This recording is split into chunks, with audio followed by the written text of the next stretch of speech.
Thank you everyone for being here today. It is unfortunate that we're back together talking about another mass shooting incident in Orange County. It was only last year we had the incident at Geneva Presbyterian Church. Today we're back again talking about another incident within our jurisdiction. I want to thank you for taking time to cover this story. It's an important one. I will share with you details as we know it as of today. I will also stress to you that this continues to be an ongoing investigation, meaning that we are still processing the crime scene and probably will still be doing that into tomorrow. And it's just a sad day for us. Trabuco Canyon is a very quiet community. It is a very close community, and Cook's Corner for decades has been a part of that community.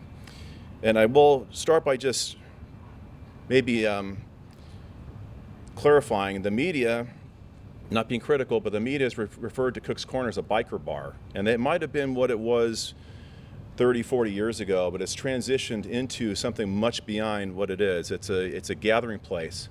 It's a place for families to go to share a meal, and it's a tight-knit community within the Trabuco Canyon.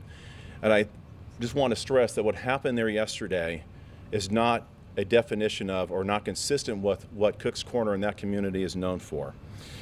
It's a tragedy. We mourn for those who lost their lives, their families. Our condolences to you. To those who were injured, we will be with you to help you recover.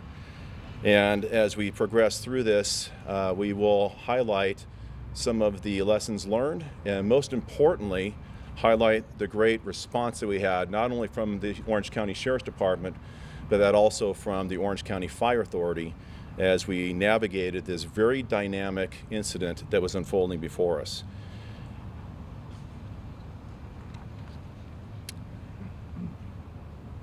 I don't know how to start any other way than just saying last night was spaghetti night at Cook's Corner. People gather on that night, they share a meal, it's a tight-knit community. It's a tradition that's been taking place there for some time, and it was very tragic in how it unfolded rapidly. I want to stress also that as this unfolds, and I want to thank you for your patience as we navigated the many challenges of this dynamic incident. I know that as the media and the community, you want information, and you want information fast. And we want to provide that information to you. But first and foremost, we want it to be accurate. And to do that, we have to go through the processes of the investigation. We owe that to the families, we owe that to the victims' families, we owe that to the community. I'm going to walk you through the progression of events that occurred yesterday at Cook's Corner. At 7:04 p.m., we received multiple 911 calls about a shooting occurring at Cook's Corner, an active shooter incident. Multiple deputies from my department responded and were there within 2 minutes to address the issues that were unfolding at Cook's Corner. When they arrived, they did not know the location of the shooter, and they split to quickly cover ground. I'll cover later the tactics and trainings and how we have grown over the years in our response, and that will make more sense in just a moment. A team of deputies responded to the upper parking lot area where they located the suspect. The suspect began firing multiple rounds at our deputies from a shotgun. Patrol units were struck by gunfire. At least one round went through the unit of a windshield's unit. No of our deputies were struck, and no injuries were sustained by them by gunfire or any other means. Despite the great danger, they progressed and encountered that individual, and a deputy-involved shooting occurred. Multiple deputies were involved in the shooting, and we do know and do believe that it was a gunfire from those deputies that ultimately took the life of the individual. Without a doubt, and without the immediate response of them starting immediate tactical first aid and creating an environment where OCFA, Orange County Fire Authority, paramedics could then get into the hot zone and start treating individuals. And this is a collaboration that's taken place for years with our agencies. Undoubtedly, more individuals might have lost their lives. What I'm sharing with you today is a culmination of witness statements who were there, and also body-worn camera video that's been reviewed to draw a chronology of events that occurred within that area. The suspect John Snowling, 59, residing in Ohio with a residence here in Southern California, was the individual who shot and killed 3 people and injured 6 additional. We're still gathering information about him and what his motives were. We do know he is a retired sergeant from the Ventura City Police Department, retiring in 2014. We do know that he took up residence in Ohio. We also know that he has a second residence potentially in the Camarillo area, and we believe he traveled from Ohio with an ongoing dispute regarding the separation and pending divorce with his wife. I'm going to cover the progression of events that took place. What we know by witness statements is that at that time, 7:04, Mr. Snowling entered Cook's Corner. We believe he had 2 firearms in his possession. He then went directly to his wife, who was within the business portion, the interior portion of Cook's Corner. By witness statements, we do not believe that there was any argument that ensued. He drew a weapon. He fired upon his wife, soon to be ex-wife, through divorce proceedings. She was struck once. I'm not going to go into the nature of her injuries. She was struck once by gunfire. We do know that somebody who was sharing a meal with his ex-wife was also shot at and struck by gunfire. Mr. Snowling, the suspect, then started randomly shooting at patrons within Cook's Corner. That progressed to the outside area. The individual who was with his wife was able to make it outside of the interior portion of the restaurant and into the exterior, ultimately to the roadway out in front. Once outside, Mr. Snowling, the suspect, these are photos. These aren't actual crime scene photos. These are photos by other means. This is the aerial portion of Cook's Corner. This would be the front portion. This would be El Toro Road. Live Oak Canyon goes in this direction here. We do know that the interior is where the initial contact took place. We know that there was an exit, and one of the victims was located here, who succumbed to his injuries. We know that in the area and the gunfight that ensued outside, as the suspect continued to shoot upon patrons in the outside and interior area, that other individuals were shot in this portion of while he was shooting randomly at individuals. The suspect then retreated to the back area, which is this we call the upper parking lot. This is a view of the upper parking lot here in this location. The suspect had his truck parked in this area. He went back, returned to his truck, gained access to a 3rd handgun and a 12-gauge shotgun back in this area. At that time, an individual went up to encounter the suspect. He was shot. He ultimately was drawn back into this area for first aid after the scene became static, and he deceased as a result of his injuries. The patron who was with his wife was able to make it out to this area, and unfortunately, she succumbed to her injuries. The individual who was shot in this area was one of the gentlemen who succumbed to his injuries.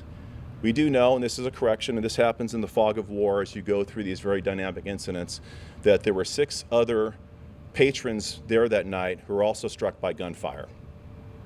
I can tell you all of the individuals who were shot, the 3 who deceased, not counting the suspect, the 6 individuals who sustained gunfire are all adults. No children were injured during the course of this encounter.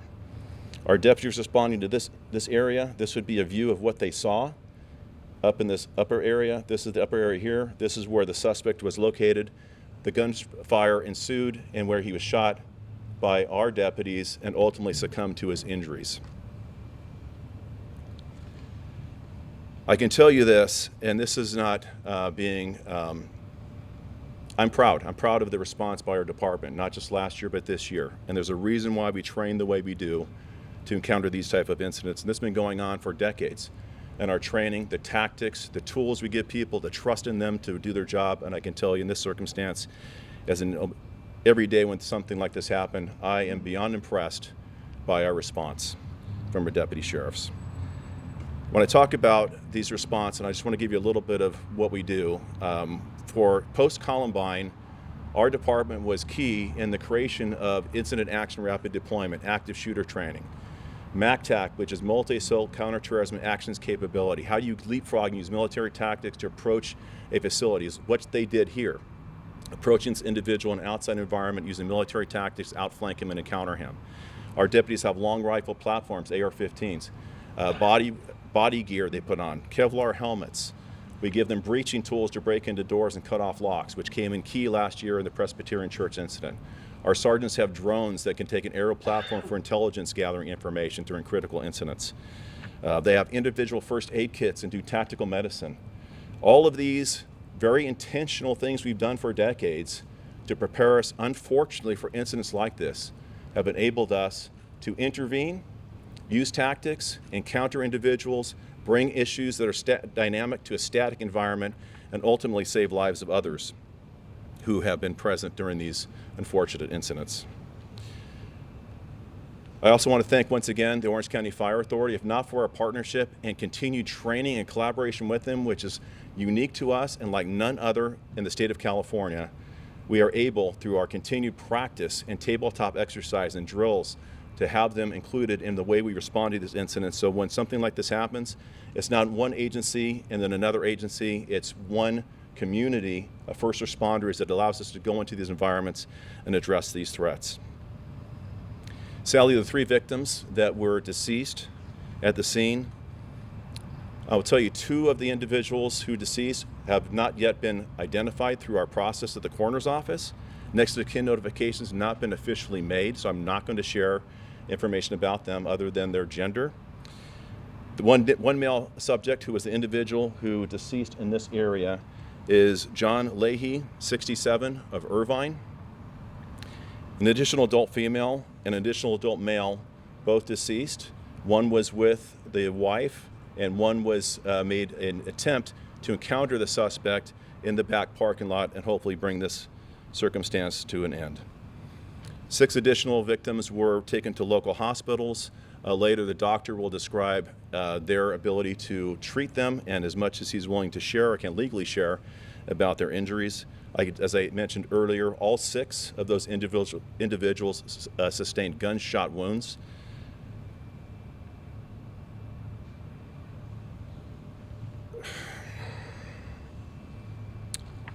I'm going to talk about how many people showed up. It's actually beyond impressive. I mentioned within 2 minutes of the 911 call, we had people, our deputies were on scene encountering this individual, which means that within 2 minutes, this individual created that much havoc upon individuals and created that much damage to those who were patrons within the establishment.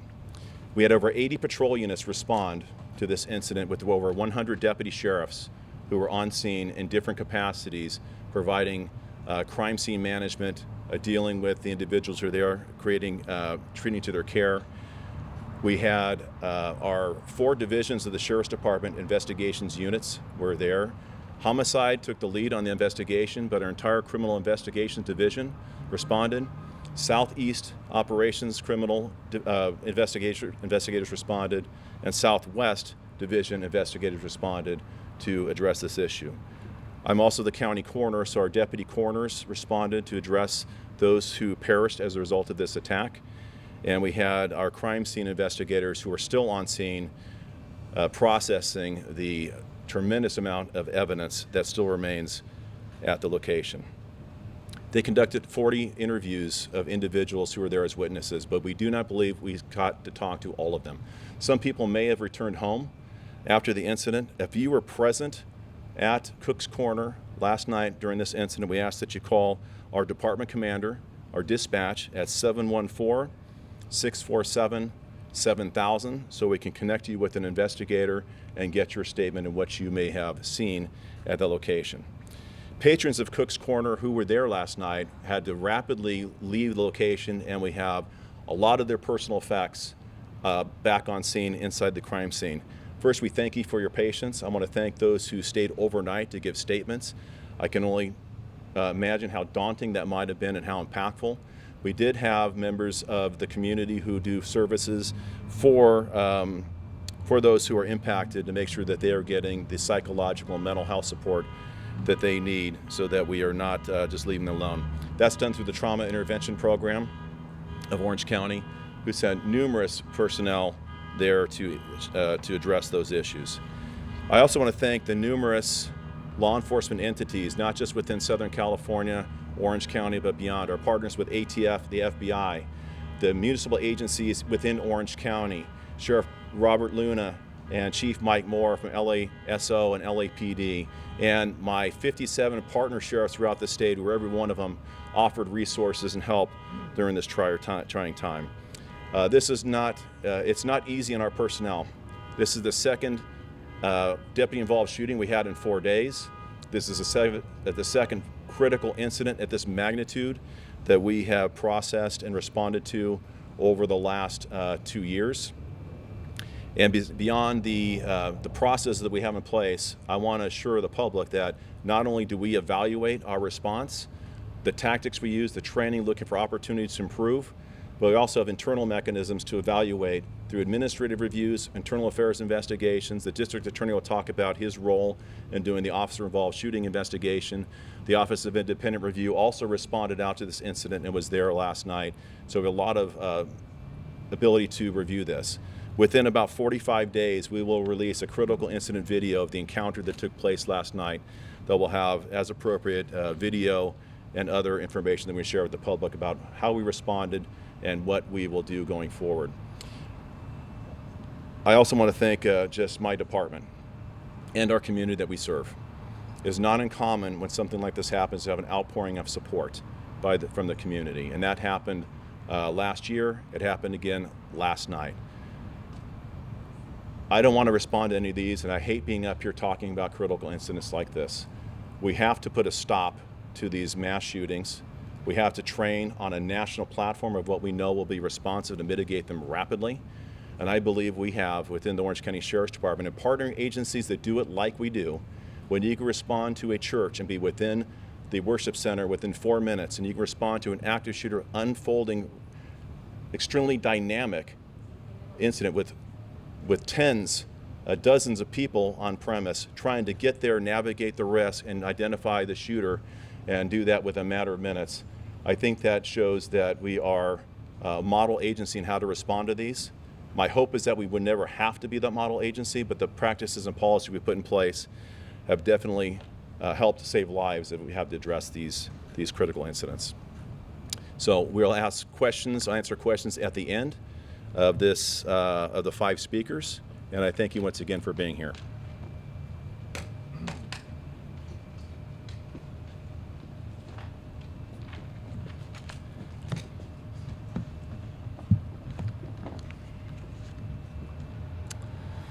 Good afternoon.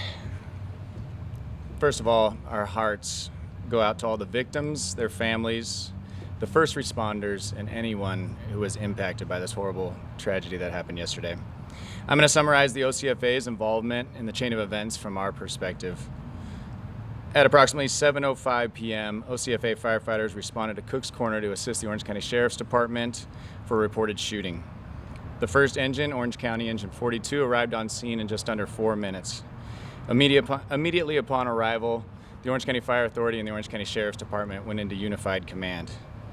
Thanks to the quick and courageous work of the Orange County Sheriff's Department, our firefighters were cleared to enter the scene very quickly and were able to begin treatment and transport of the patients that were on scene. Ultimately, 4 patients were pronounced deceased on scene, one of them being the shooter, and 6 patients were taken to the hospital, 2 of those in critical condition. The phenomenal work by the Orange County Sheriff's Department to rapidly secure the scene empowered our firefighter paramedics to get in there and save lives. I'm proud to report that the 6th and final patient was loaded in an ambulance and off scene to a hospital in just under 46 minutes, which is an incredible feat in a hectic environment such as this kind of scene. We at the Orange County Fire Authority, as well as the Orange County Sheriff's Department, train for these events frequently, both individually and together. To be able to secure the scene that quickly and get our paramedics in there to render treatment and take the patients to the hospital that quickly is a real tribute to the training, professionalism, collaboration, and the execution of our 2 agencies when they work together. At the conclusion of the incident, all OCFA members who were part of the incident went through a critical incident stress debriefing process. As you can imagine, the sights that they saw that night were pretty horrific. The OCFA wants to thank the Orange County Sheriff's Department, the FBI, the ATF, Mission Hospital, our local elected officials, and the entire community of Trabuco Canyon for working together during this challenging and heartbreaking time. This tragic incident weighs heavy on the community as well as our first responders, and our hearts to go out to all who were involved. Thank you.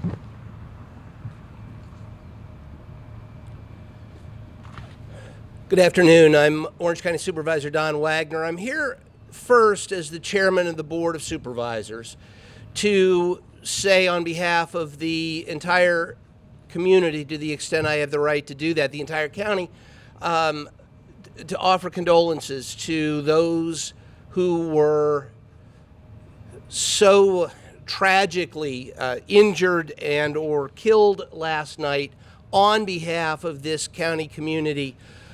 We do want to know that we are there for you.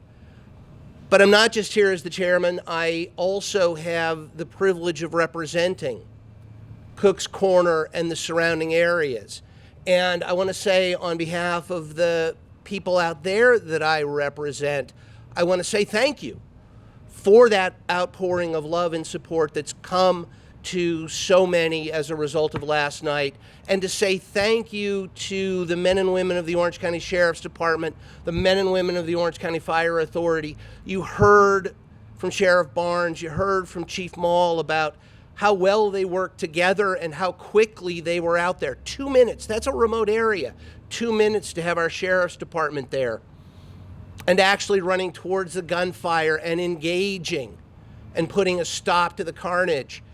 4 minutes to get our first responders in from the fire authority to treat the wounded, to do the job necessary to get them off to Dr. Takeuchi, who you'll hear from shortly. They rightly can take pride in their response last night. We in the county can rightly take comfort knowing that these men and women are so well trained and are out there and can respond so effectively, so efficiently, so quickly in such a terrible situation. I want to talk a minute about the area itself. The sheriff told you, Cook's Corner, though we're hearing, oh, it's a biker bar, and in many ways it is. You go out there, you'll see motorcycles galore. There is a sea of chrome out there because it's really fun to ride your bikes out there. But the truth is that is a family spot. It draws bikers and so many others from around this county out there. It is a wholesome place. I've been out there when they've done charity events. I've been out there when they put on music shows for our veterans. This is a pillar of the community, to overuse that cliche, but it absolutely applies here. It was spaghetti night. We're seeing a community come together, and it will be forever sad. There's no other word for it. That such a happy place will now go forward under the shadow of what happened last night. I am in touch with community members out there. We are hearing there will be a vigil. At some point, there was an early effort to try to do it tomorrow. I understand in working with the Sheriff's Department that may be too soon to have the site available.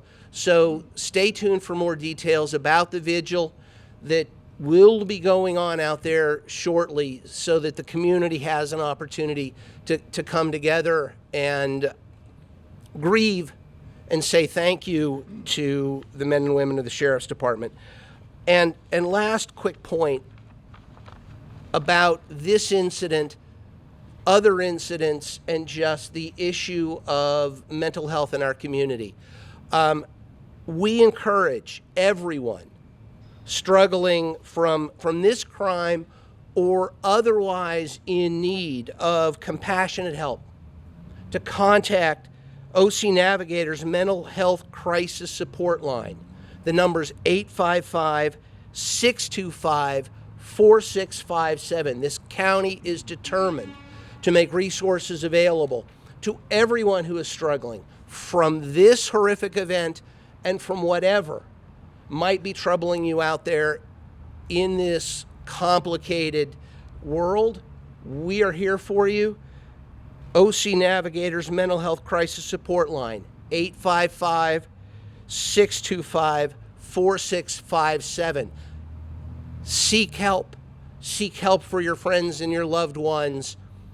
And thank you again to the Orange County Sheriff's Department and to the Orange County Fire Authority for their marvelous response last night.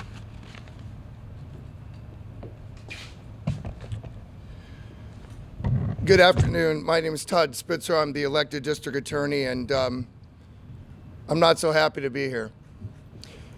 The district attorney has two roles when you have a situation like this. One would be to review the evidence when it's ready to determine any prosecution of the individual who is deemed to have committed a particular crime. In this case, we all know that that issue was resolved by the suspect dying at the scene.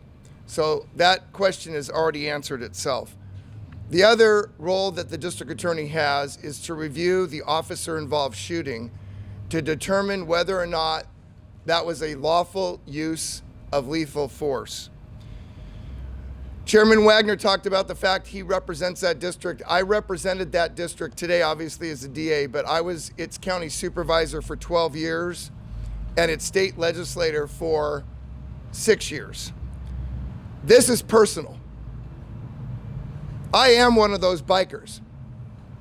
I am one of those people that would often go on Wednesday nights to spaghetti night. I am one of those people who understand how the county and the canyons are grieving. It is iconic, it is special, and nothing that happened last night is going to ruin either the canyon, its austerity, its prominence, or Cook's Corner. We mourn the loss of life, and we mourn the loss of yet another piece of everyday America that is Cook's Corner. The shooter, John Snelling, I hate to even say his name, a former police sergeant. Let that sink in. Last night, brethren law enforcement officers killed somebody who at one time had earned the honor of being a sworn police officer, a sergeant in the state of California. That person is dead. So there's no prosecution, no trial, no opportunity for the surviving victims and loved ones he left behind to confront the shooter, to stand up tall against this kind of action and be counted. And what John Snelling stole from them is one thing that can never be replaced, and that's the life of their loved ones. And for those who survived, he stole their peace and their sense of security. For goodness sakes, police officers are sworn to protect our communities. We trust them with our lives. We call them when we need help. But instead of helping save lives, John Snelling shot and killed strangers he never met and tried to kill one of his dearly loved ones that he obviously at one time loved dearly and deeply. Orange County District Attorney investigators have been on scene since last night and all through the night and again today, and they are reviewing the shooting by 7 sworn deputy sheriffs that thankfully brought the end to the carnage. Our office is tasked with reviewing their conduct and whether a crime occurred, but I want to be very clear, because I don't want to have anybody think that while we're reviewing this, we don't understand something that I, as the district attorney, want to represent very, very clearly, because I've been fully briefed with respect to the evidence so far by my team and have reviewed their written memorandum and interviewed them. And there's nothing that I have found at this point to believe in any way whatsoever that their acts were nothing less than heroic. and that nothing they did last night indicates any criminal activity or excessive use of force in any way whatsoever. Those 7 deputies deployed, we've recovered at least 75 shell casings from a shotgun, from a rifle, and from handguns.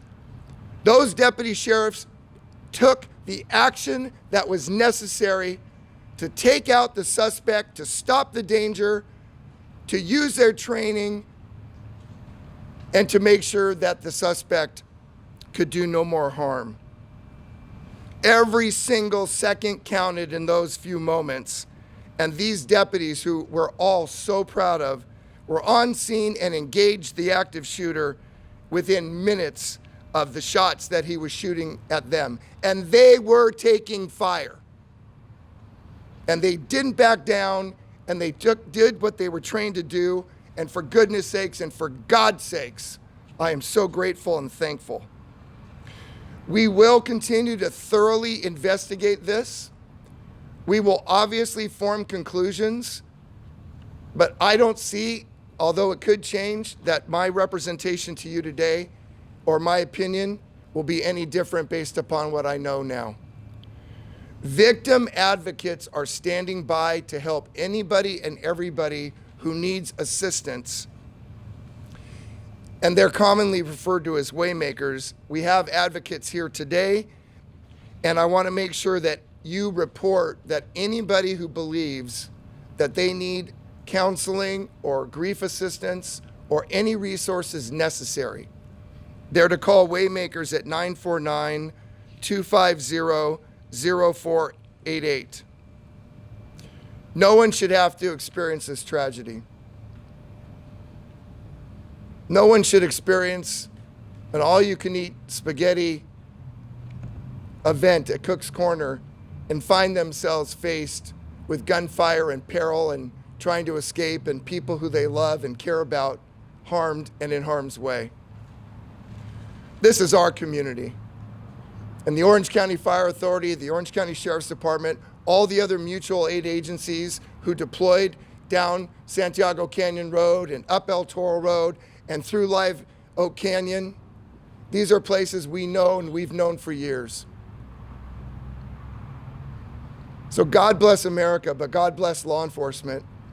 And let me reiterate unequivocally, Orange County is a place that loves its law enforcement and its firefighters and its first responders. We support them. We don't denounce them here in Orange County.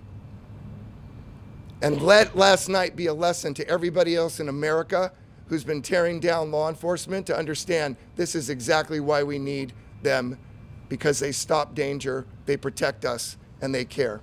They care deeply. God bless them.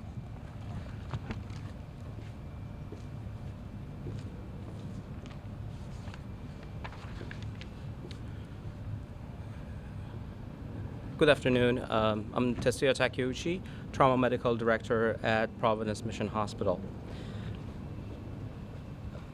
Yesterday evening, after 7 p.m., we received a mass casualty incident to our hospital, and we immediately activated the trauma backup system, which invited several trauma surgeons, trauma nurses, anesthesiologists, and all our staff to the hospital to be prepared to receive multiple patients with gunshot wounds.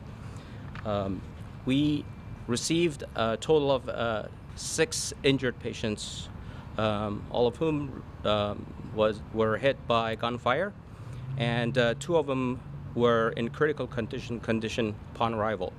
Those 2 patients were immediately stabilized and resuscitated with successful resuscitation efforts by the trauma team, and the rest of the patients were treated in Mission Hospital.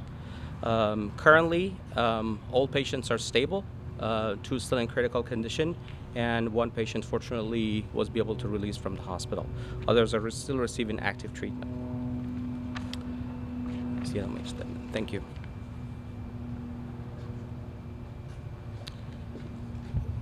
Before we entertain questions, I just want to correct one piece of information. The individual, the shooter, had 4 weapons. There were 3 handguns a 380 pistol, a 38 caliber 5-shot revolver, a 25 caliber pistol, and a shotgun. There was not a rifle.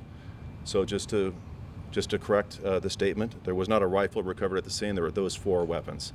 With that, I'll take questions. Sheriff Barnes, I have 3 questions for you. I just want to clarify that he drove from Ohio to kill his estranged wife, Marie. And then number 2 is, did she have a restraining order against him, and was there a history of domestic violence between him and her? Okay, so there's 3 compounded questions there. We believe he did travel from Ohio, to answer your first question.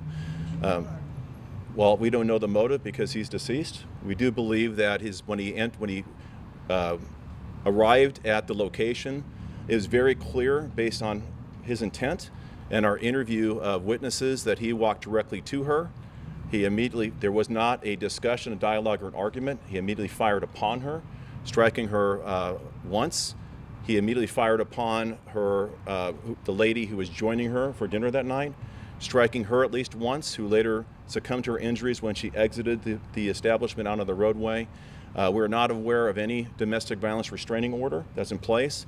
There were legal proceedings going on as a result of their filing for divorce. They were separated. We do believe that his wife resided in Orange County at the time. We believe it in the city of Orange. He was out of custody. There was a hearing that was in early August. The status of that hearing, whether it occurred or not, we don't know. There is not any documentation to correspond with the outcome of that hearing within the judicial system. I think I answered all 3 of your questions. I have a question. Being out in Orange County, I'm one of the county residents myself. Yes, nice to see you, and I'm sorry for the circumstances in which you were here. Is there anything that Orange County can do privately without having to wait for Congress to do something about gun control? I realize this guy was from out of the area, but what about in the area? So the question was, is there anything Orange County can do about gun control? I can tell you that one thing I do as the sheriff is I have what's called an APS team, that's Armed Prohibited Persons System deputies that go out and get weapons from people who are prohibited from possessing them. That's the one thing that we can do. I'm the only agency in the county that has that team that does that. And we take guns away from people who cannot lawfully possess them routinely. Regarding your questions to Congress, that would be something that needs to be directed to Congress. Yes, ma'am. Yes, sir. Do we know if he acquired those weapons legally, and if does he have any criminal record? So the question was, did he acquire the weapons legally, and did he have a criminal history? He did not have a criminal history that we're aware of. He did acquire all of the guns legally. Most of the guns were acquired, the pistols were acquired while he was a peace officer.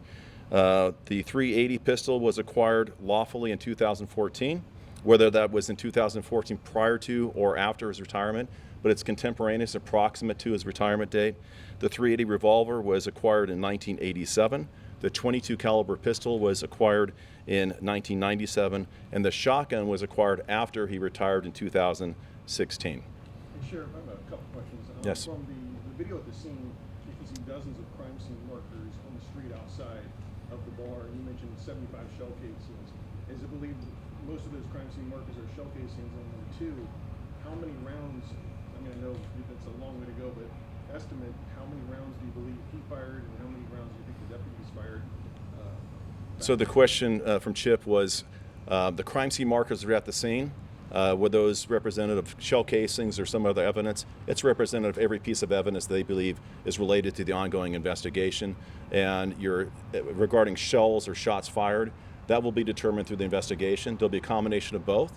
Rounds that he fired from his weapons, and also a response of deputies firing upon him as they encountered him during the ensuing gunfight. And we also saw a video of the search of his home in Camarillo. Can you talk about what you were looking for? Did you find anything there? Yes, we served a search warrant at his home in Camarillo. The outcome of that search warrant we do not know yet. Keep in mind, and I'm not trying to be dismissive of the questions, but we have hundreds of people working a very dynamic, now static scene, but it's a large evidence field.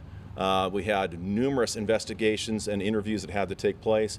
Serving a search warrant is common in an incident like this, but the outcome or what was produced in that search warrant I'm not aware of yet, but we will get to that at some point. Just one clarifying question from your earlier question you had. Do you believe he drove straight from Ohio to the bar, or was he at his home in Camarillo when he came We believe he traveled from Ohio to be here. Whether he traveled from Ohio directly there, I don't think that was likely. I think he came to the Southern California area and then traveled to Cook's Corner when he determined his wife would be there and then encountered her there. Next question. The divorce has not finished. It was still in process. No, the divorce was still proceeding. There were several processes through that divorce, but it was not finalized. No children? I'm sorry? No children from the marriage? Yes, they do have children. They're both adult children. I would like to share with you that we're able to arrange for their adult son to be with his mother, which I think was important. I can tell you that his mother, based on information we've received, is conscious and is speaking. So her status seems to be improving somewhat, significantly. Do you believe he unloaded the ammo in the first two weapons and then went back to his truck to retrieve the other two guns, and that's when the deputies encountered him? And how many deputies fired or were engaged in the gunfight? So the question was, at what point did he access weapons? We know that he had two weapons. They were both either the pistol or revolver or two pistols that he used throughout the initial encounter. He used those weapons to fire upon other patrons outside as he was shooting randomly. We do not believe he knew any of these individuals other than the person who may have been with her at dinner, but we don't know that to be confirmed. We know that they were there. She was there with a friend having dinner that evening. Whether he reloaded, don't know. He retreated back to his truck. When he retreated to his truck, he gained access to the third, either pistol or revolver, and then accessed the shotgun. It's at that point that deputies responded in 2 minutes. So all this happened within 120 seconds for him to get back to his truck where the deputy involved shooting encountered, and we know 7 deputies fired upon him or countered him while he was returning fire and firing upon our deputies as they responded to the scene. How much ammo did he have left at the time he was stopped? Sorry? It was over by 7:07. It started at 7:04. It started at 7:04, and approximately 2 minutes later, he was encountered. And keep in mind that that's not just the end of our encounter with him. That's just a benchmark of when the threat was terminated. And at that point, then we have to do all these other things in rapid succession, meaning we refer to it as a hot zone. We have an active shooter environment. You have to contain that and validate that there is one and only one shooter. Where there are two shooters, we have to make sure all these areas are safe. We're entering tactical first aid. We want to make the scene safe as quickly as possible for fire authority to bring their paramedics into and on the scene. We did that very rapidly. It's shared by the chief, talking earlier about how soon that happened. And by the way, when you have 9 victims, 1 deceased suspect, and 6 people, and all the other dozens of individuals that you're assessing in a timely fashion, having all of those people transported in under about 46 minutes, that is a phenomenal feat. And that goes to the testament I shared earlier about how we train, how we do tabletops, how we do real-time exercises with our partners in the fire authority. It's not just an active shooter, it's in wildland interface, it's in earthquakes, it's in floods. We do all of it, and we are perhaps the best prepared team, I believe, in the nation. Sheriff, how much ammo did you have left at the time the deputy stopped? I don't know how much ammo he had left, Chip. I know that they are processing that, and they'll go through everything. They'll determine, based on shell casings that they recover, how many rounds he fired from each of the weapons. They'll determine how many magazines for pistols. Revolvers have a cylinder, so you have to load those manually. And then the shotgun, of course, has a shotgun shell.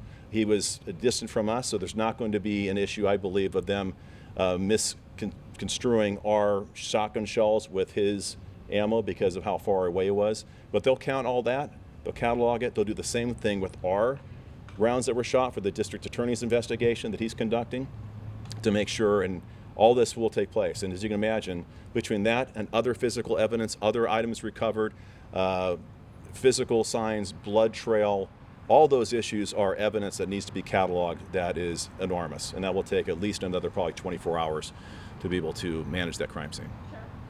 Sheriff, have you been able to determine why he chose to fight at Cook's Corner and whether he had been following her? So the question is, were we able to determine why he confronted her at Cook's Corner, and had he been following her? If he's following her, that's not anything we've determined yet, but that would be something we look at in the investigation through talking to family, other people that might be able to fill in those gaps. We're looking for a pattern of life, how he operated within 24 hours 1 week prior, so we can draw a picture of what he did previously.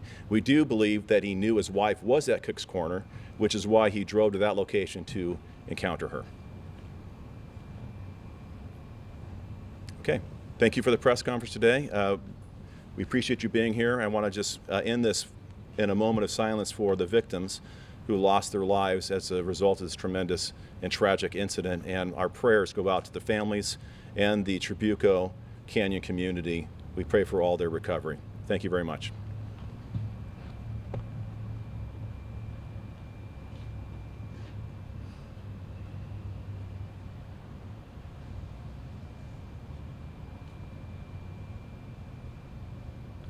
Thank you.